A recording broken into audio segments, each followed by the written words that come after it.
Sunday, but I guess you thought you had something better to do. Again. Well, you missed a good one. Talbot Sunday School class put on a real good puppet show based on the Book of Ruth. Sure is a shame you missed it, but I guess there must have been something good on the TV. I know you have liked to watch that wrestling program. Wonder if there'll be a TV in hell. I don't know if I told you that I saw Norma Easterly in town last week. As you might recall, I ended my friendships with Sister Easterly after she disqualified the rate of my jars from last year's jelly drinking. I am pleased to report that she is not nearly so uppity since that nephew of hers went to the electric chair. She says she still chokes up every time she pays her light bill. I noticed Rita Middleton was back working at that beauty shop again. She used to be one of Pauline's best girls, but has been having trouble getting customers since she lost that arm. Pauline says she thinks it just jangles the ladies when they see a one-armed woman coming at them with a pair of scissors. Ansel Kincaid's boy, Tiny, was over here mowing my grass and told me about Junior's business going belly up. When will that boy of yours learn? And speaking of party, my own worthless son don't seem to be the least bit interested in finding another job. Ever since he got laid off from that sewage plant, he's fallen in with a real bad crowd. I'll tell you, I think both our sons could learn a thing or two from Tiny. One thing about Tiny, that boy's a worker. He mowed the front yard, the side yard, the backyard, plus the 6 acres I've got out behind the house. Restacked firewood, cleaned out the garage, and hoed the garden till it was too dark to see. Since his birthday's coming up next week, I gave him $3 instead of the usual $2. It's hard to believe Tiny will be turning 37. They grow up so fast. Well, that's not all the news for now. I've decided to come over and visit with you next Sunday after services.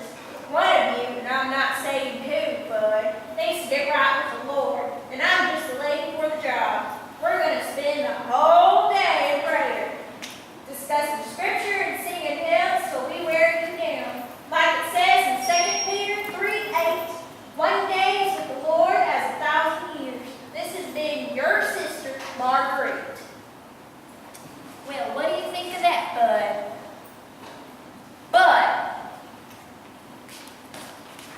Bud, are you feeling all right?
And the watchman said, "In cometh the morning and also the night, if ye will inquire, inquire, and ye return, come." Isaiah 21:12. What do you want, Mama? What are you doing still laying up in bed at 7 o'clock? Shouldn't you be out looking for a job? Are you suffering from a hangover? Did you spend the whole evening drinking and dancing and talking filth? Are you laid up there with some harlots? I'm not laid up with no... Harlot! Harlot! Not laid up! Get up, harlot!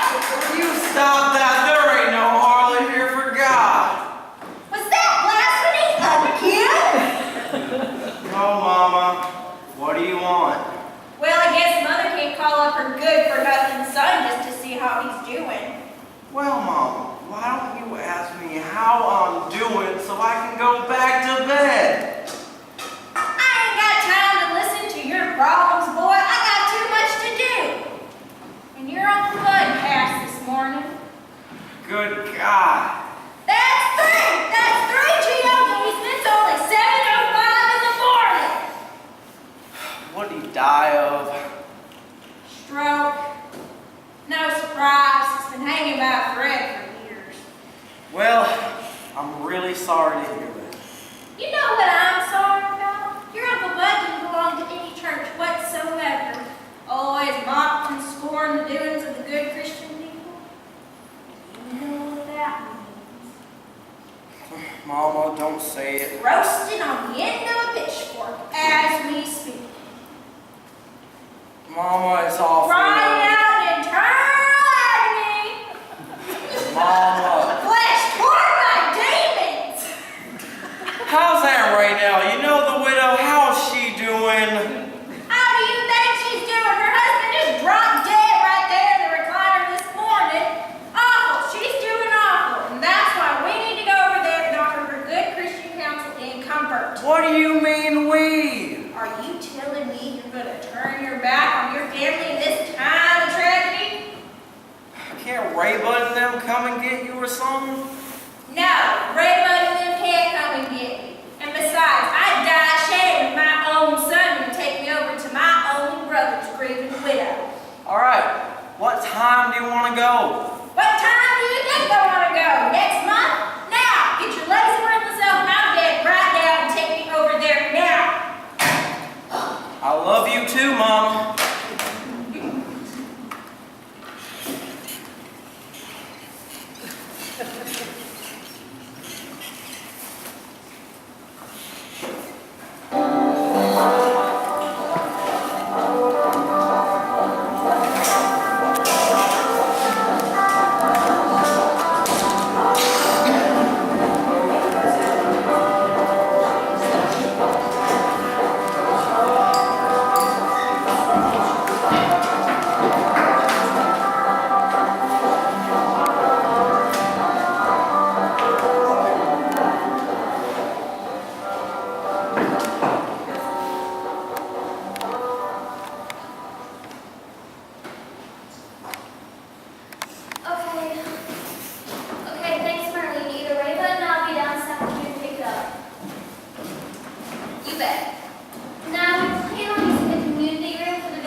Listen here, honey, I gotta get going.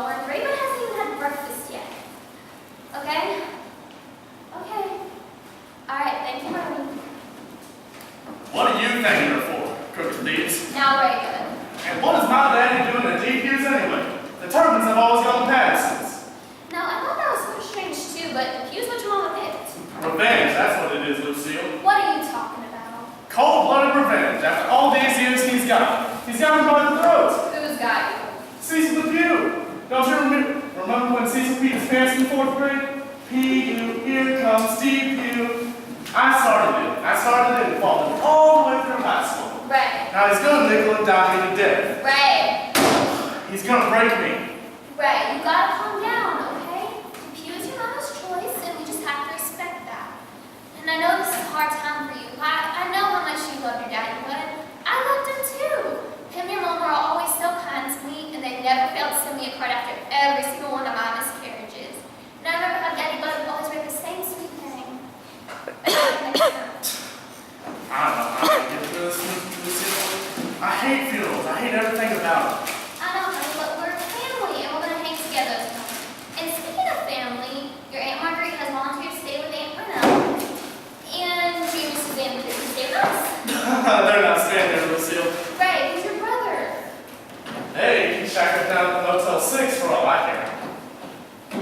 Right, you know we can't afford a motel. Is that my fault? Did I put a gun to his head and tell him to mortgage off all that house and blow all that money on that pot drinking bits? Junior, a businessman. Junior couldn't sell lemonade in hell, Lucille. He tried so hard, Ray. Basically, Lucille, he's an idiot. And I'm not having Junior and Suzanne in here. I'm not listening to Suzanne running her mouth. And I believe that children are demon possessed. They're sweet people, Ray. They just had a stream of hard luck lately. Demon possessed, Lucille. Mark my words. Okay, we'll talk about this when you get home. You're gonna be late. And Ray, we're not gonna have any problems, are we? No, Lucille, we're not gonna have any problems. Just do me one favor. When I die, don't tell nobody. Just tell everybody I left you.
Tits, tits, tits! You are so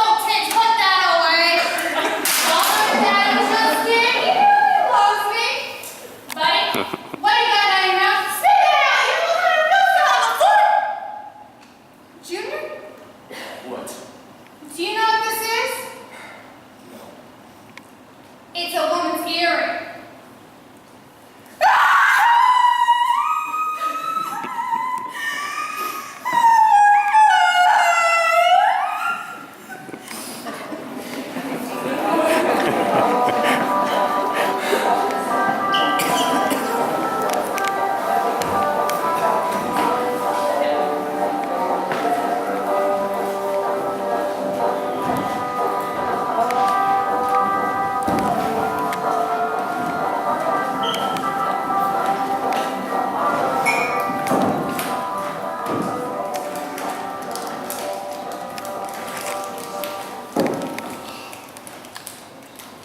Can I get you a little more coffee, brother?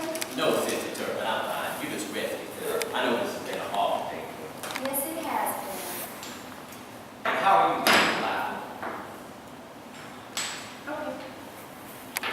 Well, she's a blessing. Well, she is sort of a surprise. Late in life. Well, sister, as you know, Brother Bud was not a regular member of the church. But I know you want me to say a few words at the service. So, in your own common words, what kind of man was Brother Bud? Well, he was mean. Mean, Mean as a snake. I think. And stern. Third, Right, stern. right, third. Yeah. And how many years were you and Brother Turtle there? 39 years. 39 years. 39 long ones, Reverend. I think. Well, sister, I did not know Brother Bud well, but to me, he seemed a man of strength. A man who knew his own mind and kept his own counsel, was at peace with the world.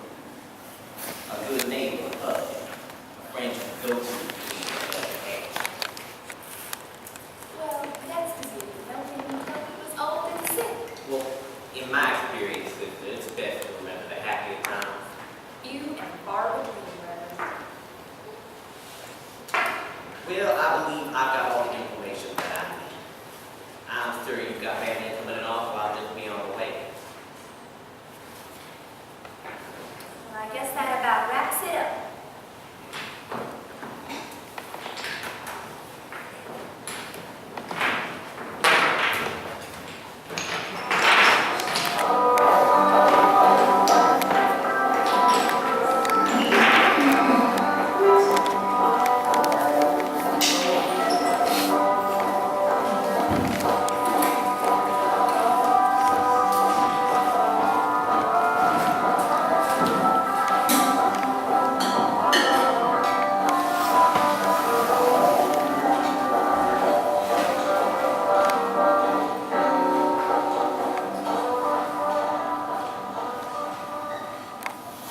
I cannot believe you ran out of gas. Well, I did. Today, of all days, I can't believe it. We're in the middle of nowhere. My brother, my only brother, is in the funeral home. The whole family's waiting for us, and here I sit on the side of Route 35 in this death trap you call a car. Ray-Bud will be here soon.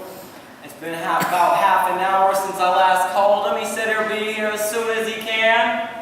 What time is it? About 5. Can't believe it. Well, believe it. Just believe it. You do these things just to torture me, don't you, boys? Yeah, Mama. I siphoned out that gas just so you and I spend a little more time together. I swear to God, boys, evil. You're the devil incarnate. Look, Mama, just keep your drawers on. Ray-Bud will be here as soon as he can. And believe me, he can't be here soon enough to suit me. So let's just sit here and be quiet for a while. So we're just gonna sit here. Yeah, that's pretty much the plan. Has he lost his mind? Is he deaf or is he blind? Blessed assurance, Jesus is mine. I wanna rock! Heir of salvation, purchase of love. We will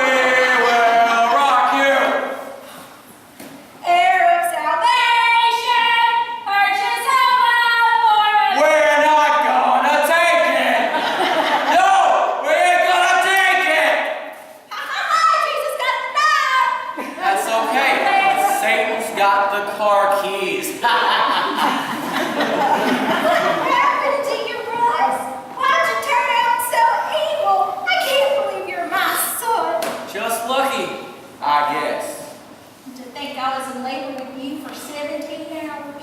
Mama. 17 hours of unbelievable torment. Mama, don't get started in on. Screaming out in agony. Mama. They offered me drugs to case my suffering, but I said no. I don't want your dope to ease my misery. I will gladly bear this pain to give life to my child. Just give me a bullet to bite on. If our Lord and Savior can be nailed to a cross and forgive his persecutors, then surely I can forgive this child for bursting my guts. If I'd known then how it all turned out, I would have told him to shoot me right there at the table. Remind me, Mama, and I'll buy you a good pistol for Mother's Day. You're not going to turn out like your brother Jim Ed, are you? I bet we can safely say Jim Ed won't be coming to town for your Uncle Bud's funeral. Leave Jim Ed alone. What are you going to do, Royce? That's what I'd like to know. What do you have planned for yourself? Them unemployment checks ain't going to last forever. Have you thought about that? The future? Life's not all drinking and dancing, Royce. Life is not a good time. Well, you're living proof of that. Boy, you better straighten up and fly right, or you're going to be doing your dancing on a bed of hot coals. Well, Mama, I have a plan. Oh, really? Let's hear it. Time's running out, Royce. Well, I'm gonna marry some woman and have a child so I can get on welfare. That's your plan. Yeah, that's pretty much it. Well, I only got one thing to say to that. Yeah, what? Blessed assurance, Jesus is mine. oh, what a foretaste of glory divine.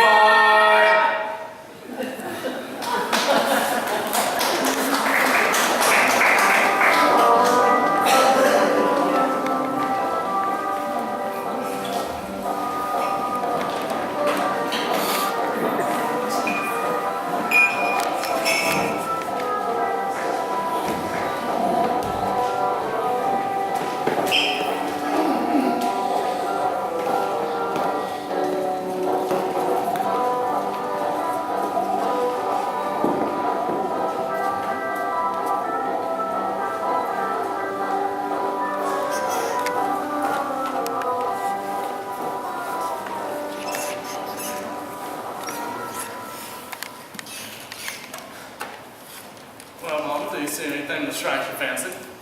Who knew there were so many different kinds of caskets? I like the sportsman. And who asked you, Satan? This is right now's decision.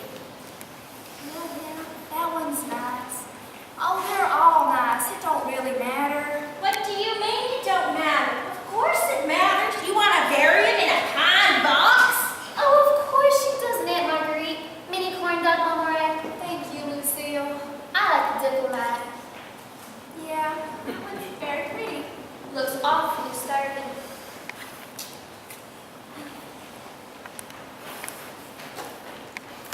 It seems kind of pricey to me. So, hey, Junior, how's Sam feeling? She's gonna be alright. She's just be sick.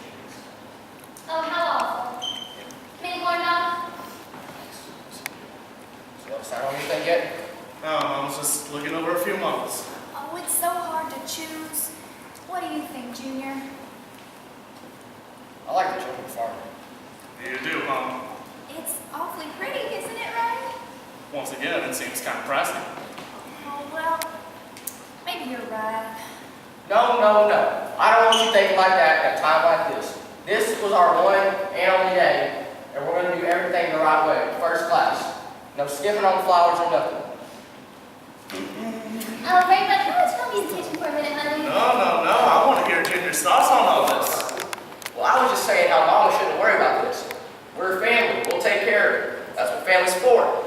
When Daddy takes that final trip to the family plot, we'll all be there saying our goodbyes. We'll be able to hold our heads up high and say we did our best. Because Daddy wouldn't have done any less for any of us. And y'all all know that's the truth. So this is the time to remember that one day, when we make our lonesome journeys to our final resting Yeah, but Junior, here's the thing. Some of us might be getting there sooner than we think. Well, hey, Suzanne. How are you feeling, honey? Oh, thank you, hon. I'm doing just fine. Are the children giving you any trouble? Oh, no, honey. We locked him outside. Can you give me 2 candy pills? I think I just left mine at home. Of course, sweetheart. I'll be right back. Oh, thank you. Come on, Precious, you shouldn't be sitting down. You want to make a corn dog? Might make you feel a little better. No, thanks. I'm sure I won't get up. Well, I'm sorry you're feeling so bad, Suzanne. Oh, I'm sorry, Mama Ray. I just feel so bad about Daddy, but, you know, I feel like I know the experience of having something just shrivel up and die in front of you after you've given it everything you have. But I'm so sorry for your loss. Well, thank you, Suzanne. Just so Here, sad. here you go, honey. I got you some. Oh, thank you. Just... Come on, baby. We should get you back to bed. You'll be feeling better in no time. Oh, well, thank you. I just... Oh, what is that? Oh, it must be a woman's hearing. Oh, well, I know it's not mine, but at least I can hold on to it. So I'm pretty sure it'd be someone I know back at home.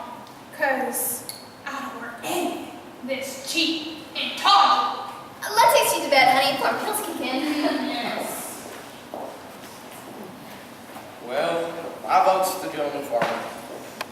Well, it's awful pretty. What do you think, Ray? Can you afford it? Well, that's a question. Do you really want it? Well, Good. It's a done deal. Gentleman farmer it is. Now, can we all move on to the headstone before we all drop dead? I understand you have some thoughts on that, Aunt Marguerite. Yes, I do. I took it upon myself to find a little bit of scripture that I thought would be nice to put on the headstone. well, thank you, Marguerite. Oh, no trouble at all. Here is my first thought. This is Psalms chapter 6, verse 5. For in death there is no remembrance of thee, in the grave who shall give thee thanks. Well, that's cheery. How about that, Marguerite? It sounds a little depressing. Well, I'm sorry y'all didn't appreciate that. To me, it fit the bill. Now, here's my second thought. This is from Ecclesiastes. That which hath been is now, and that which is to be hath already been. God requireth that which is past. I like that a lot better. Okay, excuse me. Look, Mama. For the price of the headstone, we get Daddy's name, his date of birth, and his date of departure, and that is it. Everything else is extra. How much? Well, Cecil says it comes to $2 a letter. I wouldn't add much. Whatever it comes to, Junior, it's gonna come to a sight more than you'll be kicking in. Are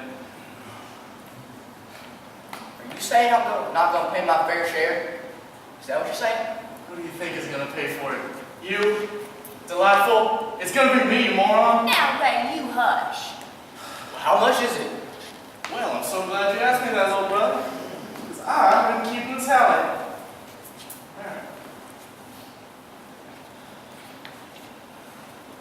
Well, Ray, you know as soon as I get myself up... Stop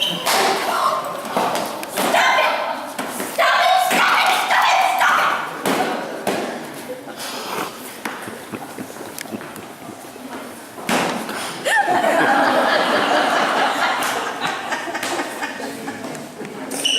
Royce, honey, would you come here for a second? I need you to do me a favor. This is what I want on my husband's headstones. Now, it's 12 letters, and this should cover it. And there's a little something in there for gas, too. Now, Royce, this is just between you and me. Do you understand? Yes, ma'am. Good. Now, I want to go home.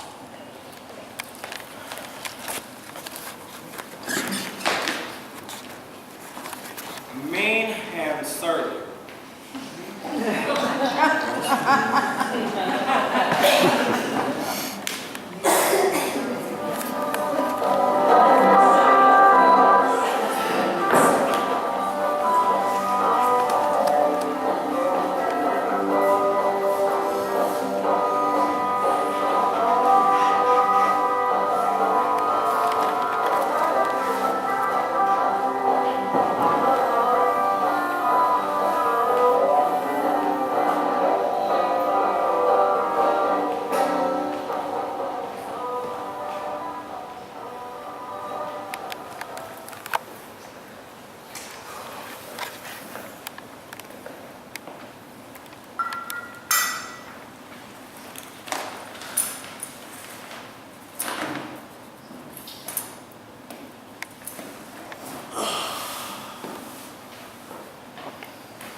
Whew, sure is hot.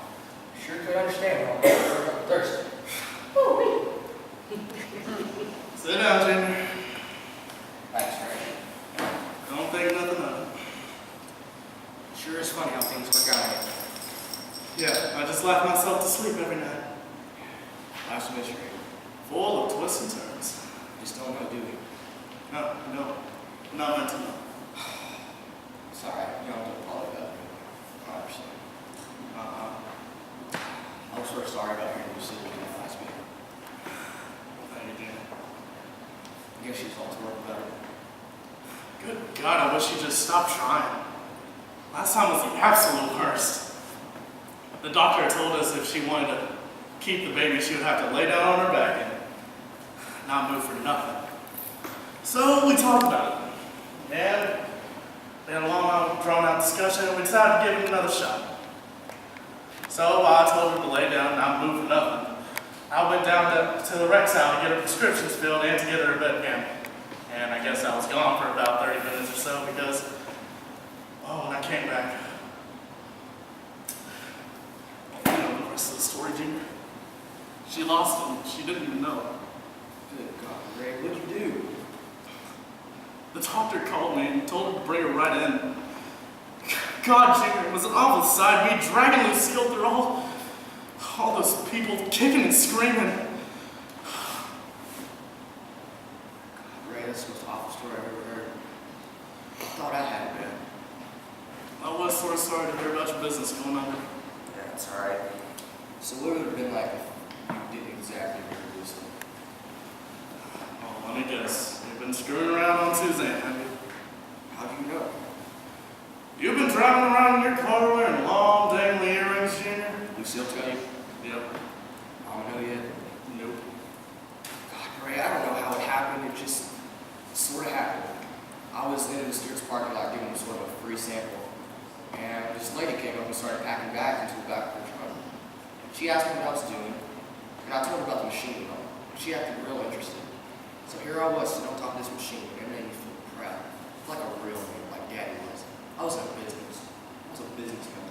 I had control of my life. And what happened? And then Suzanne came up looking all hot and wilted, and them kids hanging off of her asking for a popsicle. And what she want to talk about? The house payment, the car payment, the kids needing this, the kids needing that, her sister. And I sort of watched this lady just drive off. What happened to the woman? Well, I looked her up in the phone book, and one thing sort of led to the next. How much is this to Suzanne? We're a win, total aware. And I kind of danced around telling her to do. But Junior, what are you gonna do? Don't know. Life is such a mess right now. I just need to get some money. Then you will, Junior. You'll figure it all out. But of course not tonight. You turning in, right? Yep, it's a big day tomorrow. You should do the same. I will admit it. By the way, I was wondering if on Sunday you could come down to my driveway and polish it up a little bit. I've been meaning to pay someone to do it, but that is if you have the time, though. Yeah, Sunday'd be great. Thanks, Ray. All right. Bye, Junior. Hey, Ray. Yeah, Daddy'd be proud of you. you too, Junior.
frightened, convulsed, and confused. And as I sat there in the kitchen office in the hospital room, I was made aware of all the different kinds of problems we encounter here on this journey called life. And I said to myself, Beverly, what is this thing that we call life? Is it nothing but a collection of problems, disappointments, and heartache? Or do we make it that way with our endless wants, needs, and desires? If it is we ourselves who create all this unhappiness, why do we do it? And why don't we realize that the slender and fragile human of life can be so easily overturned in the turbulent rapids of the world? And why don't we just relax and take things as they come? And not expect so much. Why do we feel the need to call someone every time we are in trouble? And why don't we keep it to ourselves? Why don't we feel the need to unload it on somebody and make them drive all the way out to our house on the hottest day of the year? And why do we cry and hold it in someone's ear until they think they're gonna die? And why don't we just say to ourselves before we pick up the phone, now is this really a problem, or am I just bellyaching again? Let us remember that in these times of confusion, distress, and sorrow, that when it seems you probably can't go on, you probably can. And when you think to yourself that there is just no answer, you're probably right. Now remember, friends, our time here is short, shorter than any of us can imagine. And if your life is just an unrelenting pit of torture, try to make the most of it. All right, now we got a lot more coming for you on the show today, and we are welcoming a new sponsor to the program for you. Depu's Funeral Home, where they combine a thrifty, no-nonsense approach with Christ-like sensitivity to answer your funeral needs. All right, kids, take us into commercial. We've got that